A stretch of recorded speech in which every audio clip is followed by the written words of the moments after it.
नमस्कार देवी और सज्जनों, मेरा नाम है मुकुल देव रक्षपति। आप देख रहे हैं लाइव टाइम्स टीवी और आप लोगों के बीच में हम हाजिर हैं हिमाचल की बात लेकर। हिमाचल की बात रक्षपति के साथ हमारा सुबह का बुलेटिन, हमारा मॉर्निंग बुलेटिन, जिसमें हम आप लोगों को जानकारी देते हैं हिमाचल में चल रही गतिविधियों के बारे में। आप लोगों को जानकारी देते हैं कि हिमाचल में ऐसी कौन सी चीजें हैं, कौन सी ऐसी खबरें हैं जो बहुत महत्वपूर्ण हैं और आप सभी लोगों को पता होनी चाहिए। और ऐसी सभी बातों को, ऐसी सभी खबरों को लेकर हम आप लोगों के बीच में हाजिर होते हैं। और बहुत महत्वपूर्ण खबरें आज भी हमने आप लोगों के लिए इकट्ठा की है और आज भी आप लोगों से यही अनुरोध रहेगा, यही निवेदन रहेगा कि अनुग्रहित करें, इसे शेयर करके जितना ज्यादा हो सके लोगों के साथ इसे शेयर कीजिए, जितना ज्यादा हो सके आपस में इसे शेयर कीजिए ताकि लोगों तक जानकारी जो है वो पहुंच सके। और जानकारियां बहुत महत्वपूर्ण रहती हैं। काफी ज्यादा ऐसी चीजें हैं जो आप लोगों को, कई चीजें तो ऐसी हैं जिसमें आप लोग बोलेंगे हाँ भाई ये बहुत बढ़िया डिसीजन था, कई चीजें ऐसे जिसमें आपको लगेगा नहीं जी इसमें अभी कुछ कमी रह गई थी, अभी और बेहतर करना इसे जरूरी था। तो अभी के लिए हिमाचल प्रदेश की, इस हिमाचल की बात रक्षपति के साथ हमारा जो मॉर्निंग बुलेटिन है उसमें जो खबरें हैं, मुख्य खबरें आप जैसे कि टाइटल में पढ़ भी पा रहे होंगे।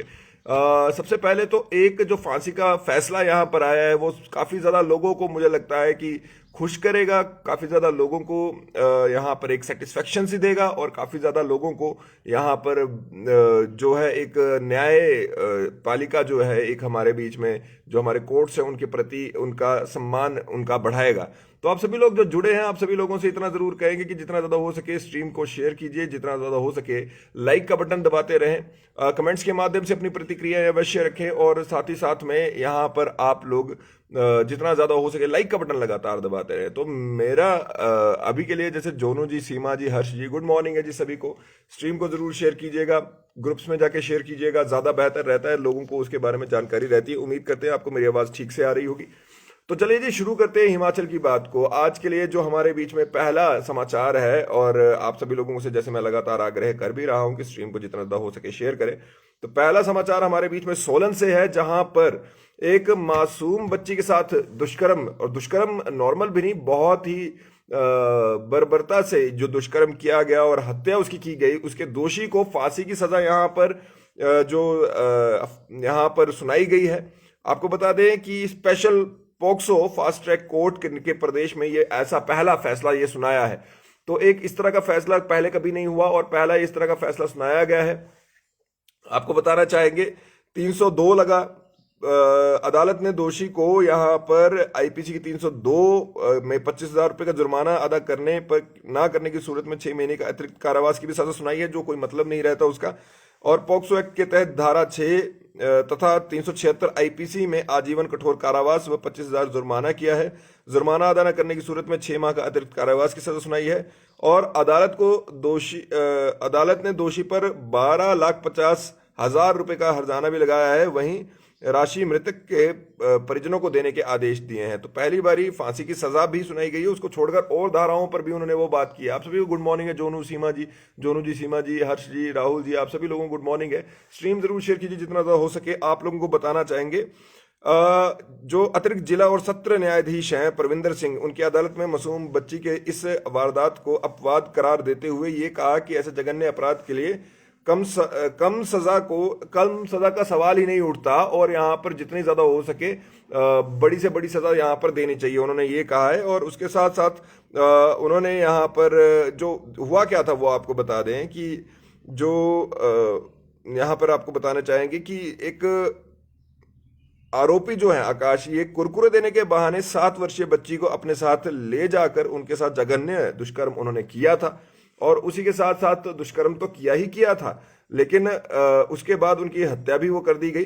आपको बता दें जो इनके बाद जो ये जो मेडिकल ऑफिसर थे जिन्होंने पोस्टमार्टम की रिपोर्ट बनाई थी, उन्होंने कहा था कि देखिए समझिए, छोटी बच्ची के प्राइवेट पार्ट में लकड़ी के टुकड़े डाल दिए थे इस व्यक्ति ने, और बच्ची की आंतें तक बाहर आ गई थी। जघन्य अपराध है और उससे उसकी मृत्यु हो गई थी। बच्ची को कुरकुरे देने के बहाने बुलाया पहले, जब बच्ची पहुंची तो उसे पहले तो उसके साथ दुष्कर्म किया और दुष्कर्म करने के बाद उनको उनके जो प्राइवेट पार्ट्स हैं उसमें उन्होंने लकड़ियां डाल दी और उससे बच्ची की आंतें तक बाहर आ गई थी। तो जघन्य अपराध की श्रेणी नहीं है ये बहुत ही जघन्य अपराध हुआ और शायद ये बहुत एक अच्छा फैसला, एक बहुत खुशी की एक फैसला होगा उन सब लोगों के लिए जो यहाँ पर न्याय की दरकार रखते होंगे। और उन सब लोगों के लिए आप लोगों को बता दें कि यहाँ पर उस बच्ची को अब यहाँ पर लॉ, यहाँ पर उसे इंसाफ यहाँ पर मिला है, उस बच्ची को इंसाफ मिला है। और उस बच्ची को इस समय पर जो उनके दोषी है, जिन्होंने उनके साथ ये दुष्कर्म किया है, उस दुष्कर्म करने वाले व्यक्ति को यहाँ पर फांसी की सजा जो न्यायालय द्वारा सुनाई गई है। तो एक बहुत अच्छा फैसला, हम तो कहेंगे कि बहुत अच्छा फैसला यहाँ पर है। और बाकी अब आप लोग क्या प्रतिक्रिया रखते हैं? क्या इस तरह के जो मामले हैं उसमें किसी तरह से कोई एहतियात, कोई छूट दे ही जानी चाहिए? क्या उन लोगों को अलाउ करना चाहिए, कोई बात नहीं तुम्हें एक मौका और मिलता है? तो नहीं, मेरे अनुसार नहीं। मैं हालांकि बहुत कम चीज़ों पर अपनी राय रखता हूं, लेकिन जब रखता हूं तो मैं इस चीज़ का ध्यान रखता हूं कि जिन चीज़ों पर मेरी राय है वो सही, लोगों के साथ भी सही रहे। तो मैं मानता हूं कि जो यहाँ पर अदालत द्वारा निर्णय दिया गया, जो ये फांसी की सजा सुनाई गई, वो बिल्कुल सही सुनाई गई। और बच्चे, जो ये गुड़िया थी, इसको कम से कम, इस गुड़िया को तो हमारे बीच में न्याय मिला है। 7 साल की बच्ची थी, रेप किया गया और उनके साथ दुष्कर्म करने के बाद उनको यहाँ पर उनके जो प्राइवेट पार्ट्स हैं उसमें, आप जैसे कि देखिए समझ ही पा रहे हैं, उनके प्राइवेट पार्ट्स में यहाँ पर लकड़ी डाल दी गई और उसके साथ साथ उनकी आंतें तक बाहर आ गई, उनकी मृत्यु उससे हो गई। ये बिल्कुल सही डिसीजन है या नहीं? आप लोग क्या कहते हैं? आपके हिसाब से क्या उन्हें दोबारा से मौका मिलना चाहिए था? आप अपने कमेंट्स के माध्यम से जितना ज़्यादा हो सके बताएं, ताकि लोगों को भी अपनी न्यायपालिका पे किस तरह से गर्व है या फिर कोई और चीज़ जो भी लगती है वो यहाँ पर लोगों को पता चले कि जी हाँ, हमारे बीच में ऐसा ऐसा भी हुआ था। बहरहाल ये तो रही हमारे बीच में पहली खबर। हिमाचल प्रदेश की अगर हम बात करते हैं तो हिमाचल प्रदेश में और खबरें भी हैं, बहुत सी ऐसी खबरें हैं जो आप लोगों के लिए महत्वपूर्ण रहेंगी। आप सबों को, आप सभी लोग इस स्ट्रीम को जितना ज़्यादा हो सके शेयर करें, क्योंकि बहुत महत्वपूर्ण खबर है। शायद ही अभी आप लोगों के बीच में वीडियो के माध्यम से किसी ने पहुंचाई हो, तो महत्वपूर्ण खबर है। उसी के साथ चलिए थोड़ी हल्की खबर की बात भी कर लेते हैं। धर्मशाला में जो हमारे बीच में इस समय पर आने वाले समय में 2020 चल रहा है, 2020 मैच यहाँ पर होने वाले हैं। आप लोग सभी जानते भी हैं उस बात को। तो हमारे बीच में श्रीलंका और भारत के बीच में ये मैच हो रहा है, तो उसमें 50% की क्षमता के साथ लोग उस मैच को देख पाएंगे। और आप समझिए कि जितने भी लोग हैं वो इस मैच का आनंद उठा सकते हैं, कि भाई वहाँ जाकर देख सकते हैं और देख सकते हैं, बात कर सकते हैं, लोगों से मिल सकते हैं, एक दूसरे, और क्रिकेट का आनंद भी उठा सकते हैं। जो यहाँ पर बोला गया है, HPCA के सचिव सुमित शर्मा ने बताया है कि ये BCCI ने 50% क्षमता के साथ दर्शकों को यहाँ पर मैच दिखाने की अनुमति दे दी है और धर्मशाला में ये मैच होना है, जैसे कि आप सभी लोगों को जानकारी है भी। और उम्मीद यही है कि ज़्यादा से ज़्यादा जो 50% की बात है, तो उसमें लगता है कि बहुत लोग इसका आनंद उठाने का प्रयास करेंगे। लोगों को obviously cricket match Himachal Pradesh में होना एक बड़ी बात यहाँ पर रहेगी। और देखते हैं कि क्या अब यहाँ पर होता है। तो आप 50% की क्षमता के साथ आप श्रीलंका और भारत के मध्य में खेले जाने वाले मैच यहाँ पर देख पाएंगे। आपको बता दें 22,000 की क्षमता रखने वाले स्टेडियम में 11,000 के आसपास लोग होंगे। और इसके साथ साथ ही 1 या 2 दिन में यहाँ पर एक बैठक की जाएगी कि कैसे ये काम करना है, और मैच के लिए टिकटों की बिक्री होगी या दर्शकों को पास जारी किए जाएंगे, ये भी यहाँ पर निर्णय लिया जाएगा। आपके कमेंट्स ले लेते हैं। ममता भीमटा जी नमस्कार है जी। सविता जी, फांसी मिले, जी हाँ फांसी दे दी गई है भाई, इसको तो फांसी होनी चाहिए, बिल्कुल फांसी हो रही है, सही निर्णय, सजाए मौत होनी चाहिए ऐसे लोगों को। बीना जी हिमाचल मेरी जान ये लिख रहे हैं, बीना जी कह रहे हैं नो, उस कमीने के बच्चे को फांसी होनी चाहिए जी, बिल्कुल ठीक कह रहे हैं आप, उनको फांसी यहाँ पर दी गई है। और मेरे अनुसार भी ये सही डिसीजन है जो यहाँ पर न्यायालय ने लिया है। बिल्कुल दोषी साबित हुए हैं वो, अगर नहीं हुए होते तो ये बात ही नहीं हम यहाँ पर कर रहे होते, क्योंकि जो पॉक्सो के अंडर आता है उसके अंडर आप ऐसे खबर भी नहीं कर सकते हैं, बता भी नहीं सकते हैं। खबर की बात करें तो बच्चों के कई जगह पर बच्चों के जो भविष्य है उसमें यहाँ पर जो तलवार लटक गई है। HPU की 3000 BHM डिग्रियां अवैध पाई गई है। आप समझिए इस बात को, इस बात का मतलब क्या रहता है कि जो HPU की 3000 बीएचएम की डिग्रियां हैं वो यहाँ पर अवैध पाई गई हैं। इसका मतलब ये है कि जो बच्चे हैं जिन्होंने ये बीएचएम का कोर्स किया था उनके भविष्य पर अब एक तलवार लटक गई है। ये 4 साल की डिग्री होती है जिसे 3 साल में ही सरकार जो एचपीयू ने पूरा करवा दिया। आप सभी लोग इस स्ट्रीम को जितना ज्यादा हो सके शेयर करें और शेयर करने के साथ साथ लाइक का बटन लगातार दबाते रहे।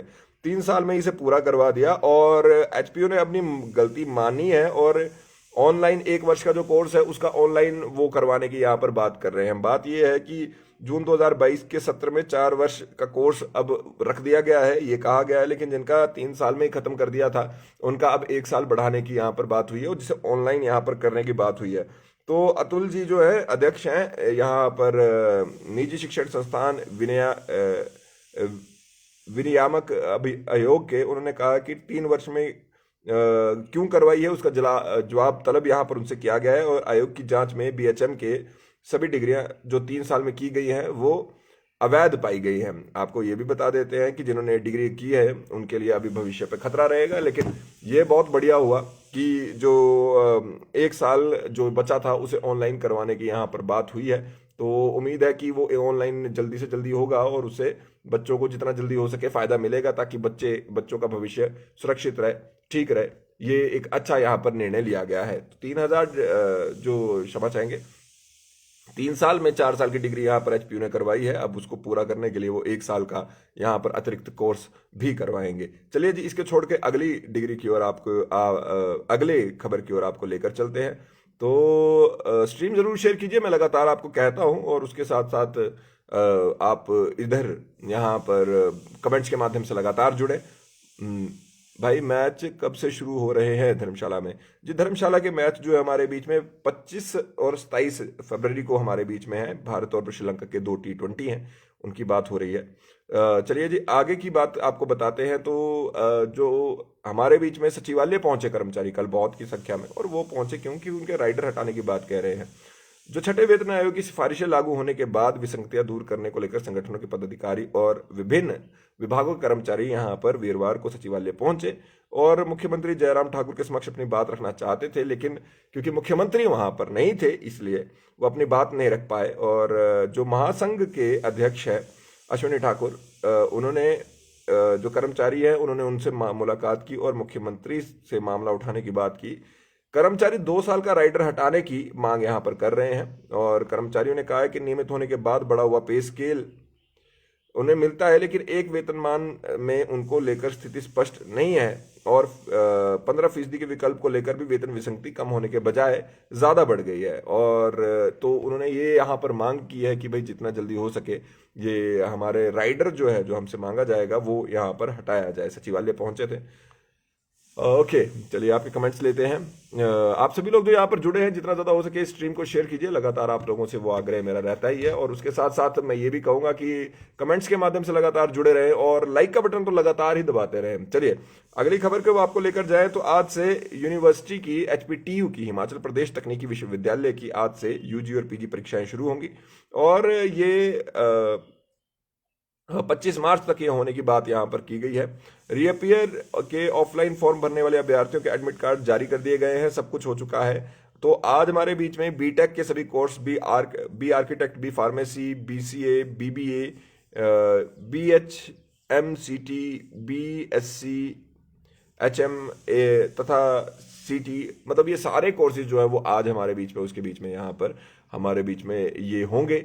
इनके परीक्षाएं यहाँ पर रखी जाएंगी और ये परीक्षाएं आज होंगी और देखते हैं कि बच्चों को ऑल दी बेस्ट बोल देना चाहिए हमें, और तो क्या है। मुख्यमंत्री आज कल हिमाचल प्रदेश पहुंचे थे और आज मुख्यमंत्री जो है वो मंडी के दौरे पर रहेंगे। मंडी के दौरे पर रहने के साथ साथ मुख्यमंत्री वहां पर तो चलिए जो घोषणाएं करेंगे और उसी के साथ साथ जब कल वो पहुंचे थे तो उन्होंने प्रदेश के मुख्य सचिव को यहाँ पर ओक ओवर में एकदम से तलब किया और उनको कहा था कि भाई जो आने वाला बजट सत्र है उस पर उन्होंने चर्चा की कि क्या करना है, किस तरह से बजट का प्रावधान उसमें किया जाएगा, किस तरह से कुछ भी होगा, ये सब वहां पर बातचीत हुई थी।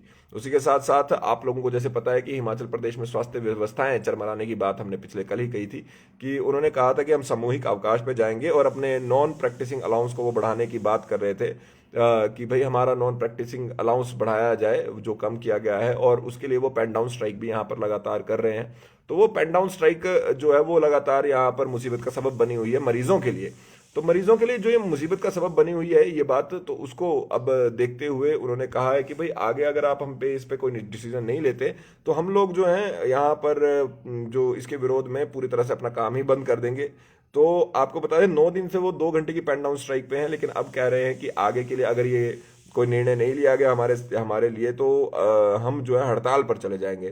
तो आज उस पर 10:30 बजे यहाँ पर जो मेडिकल ऑफिसर हैं वो यहाँ पर मेडिकल एसोसिएशन के पदाधिकारी हैं वो यहाँ पर मुख्य सचिव राम सुभग सिंह से मुलाकात करेंगे और उनको बताएंगे कि भाई हमारी मांग क्या है और एक बीच का रास्ता निकाला जाएगा।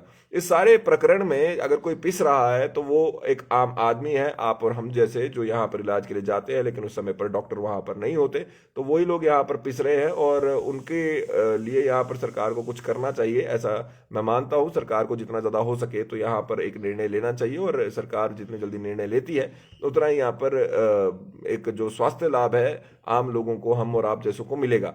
तो आज ये महत्वपूर्ण बैठक है और क्या उसमें होता है वो चलिए समय ही बताएगा। आप सभी लोग स्ट्रीम को जरूर शेयर कीजिए जितना ज्यादा हो सके, मैं लगातार ये कहता हूं, अभी भी कह रहा हूं। तो चलिए उसके साथ साथ आप लोगों को आगे की खबरें भी बता देते हैं कि क्या क्या यहाँ पर हुआ है। उसी के साथ साथ आपको ये बताना चाहेंगे कि जेबीटी भर्ती पर आज फैसला हमारे बीच में आएगा। आपको बता दें शुक्रवार आज आपको बता दें कि सरकार महाधिवक्ता ने की ओर से सरकार को अपनी रिपोर्ट दे दी गई है और हाईकोर्ट में मामला विचाराधीन होने के चलते शिक्षा विभाग बीते लंबे समय से जेबीटी की लिखित परीक्षा का परिणाम जारी नहीं कर रहा था और भर्ती एवं पदोन्नति नियमों को लेकर स्थिति स्पष्ट नहीं होने से मामला उलझा हुआ था। लेकिन हाईकोर्ट ने पुराने फैसले पर लगाए स्टे को हटा दिया है। ऐसे में शिक्षा विभाग ने महाधिवक्ता से आगामी कदम लेकर राय मांगी थी जो उन्होंने वहां पर दे दी है और सूत्रों के मुताबिक अब उनकी ओर से यहाँ पर जो भर्ती प्रक्रिया है उसे शुरू करने पर यहाँ पर उसकी सिफारिश की गई है, उसकी सिफारिश हो गई है। तो उम्मीद है कि जेबीटी वाले जो यहाँ पर जो मुसीबत थी उन लोगों के ऊपर वो अब यहाँ पर ठीक हो जाएगी। उम्मीद है कि ये सारी चीजें अब यहाँ पर सुचारू रूप से चलेंगी। आप सभी लोग जो यहाँ पर जुड़े, आप सभी लोगों का बहुत बहुत धन्यवाद। स्ट्रीम को जितना ज्यादा हो सके शेयर कीजिए, लाइक कीजिए और कमेंट के माध्यम से लगातार जुड़े। मेरा नाम मुकुल देव वृक्षपति है, लाइव टाइम्स टीवी के लिए आप लोगों के बीच में यहाँ पे था। देखते रहे लाइव टाइम्स टीवी और आप मुझे फॉलो कर सकते हैं फेसबुक, इंस्टाग्राम, ट्विटर पे द वृक्षपति के नाम से। जय हिंद।